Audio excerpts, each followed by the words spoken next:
Bonjour à tous et bienvenue dans l'univers des éponges. Les éponges sont des organismes sessiles que l'on retrouve en mer et en eau douce, connus pour filtrer de l'eau. Je vous invite à regarder ce schéma très simplifié où l'eau pénètre par une multitude de pores inhalants appelés ostioles, puis chemine à travers des petites pompes qui sont le moteur de ce système de circulation. L'eau est ensuite rejetée par un réseau de canaux exhalants au niveau d'un orifice qu'on appelle l'oscule. Nous allons nous intéresser particulièrement à une famille d'éponges dont le squelette est exclusivement composé de fibres de spongine, les spongidés, plus communément appelées éponges de toilette ou éponges commerciales. Au sein de cette famille, il existe 15 espèces qui sont actuellement pêchées à travers le monde pour leur squelette. Leur exploitation date de l'Antiquité, et aujourd'hui, la production mondiale de ces éponges provient de 3 grandes zones principales, la Méditerranée, les Caraïbes et le Pacifique. Au-delà de l'exploitation de leur squelette, les éponges suscitent un autre intérêt depuis 70 ans dans le domaine de la chimie des produits naturels marins. Elles renferment une diversité et une complexité de molécules chimiques très importantes qui leur permettent de survivre et de se défendre dans leur environnement et qui ont démontré une grande diversité d'activités pharmacologiques. Les recherches sont principalement portées sur leurs propriétés anticancéreuses, anti-inflammatoires et anti-infectieuses. Dans le cadre de pathologies neurodégénératives comme la maladie d'Alzheimer, il existe quelques cas de molécules produites par les éponges ayant du potentiel, comme par exemple la furospongine, isolée d'une espèce appartenant à cette famille de spongidés, Spongia officinalis, des propriétés neuropharmacologiques prometteuses, mais encore inexplorées.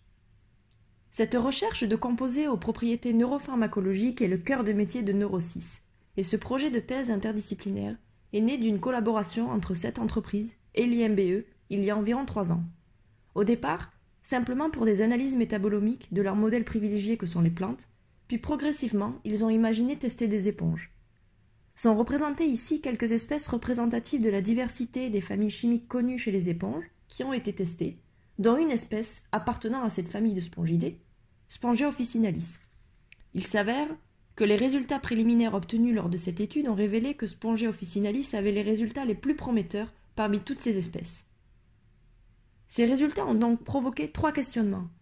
Est-ce que toutes les spongidés possèdent le même potentiel neuropharmacologique? Quelles sont les molécules responsables de cette activité neuroprotectrice? Est-il possible de proposer une nouvelle double forme de valorisation de ces éponges? Ce projet de thèse s'articule autour de 3 objectifs.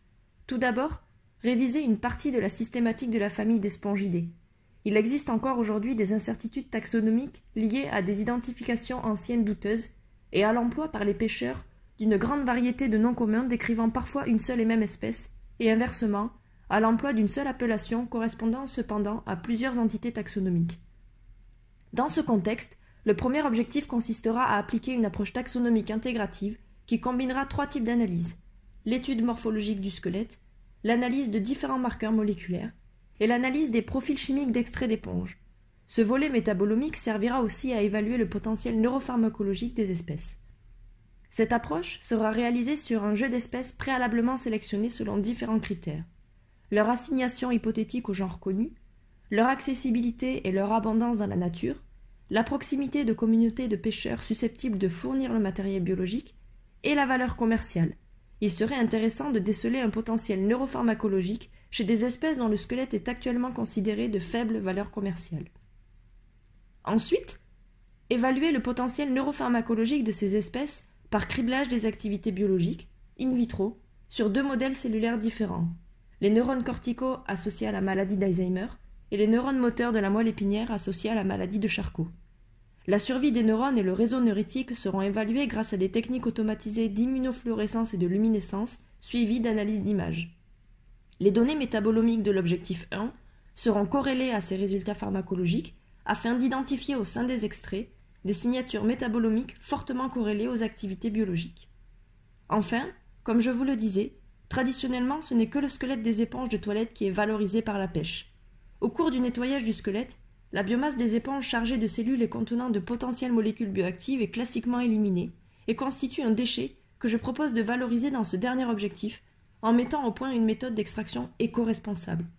Différentes méthodes d'extraction seront testées, toujours dans l'optique de sauvegarder le squelette, notamment par un procédé d'extraction micro-ondes ou par la récupération du jus obtenu de l'éponge pressée directement après la plongée.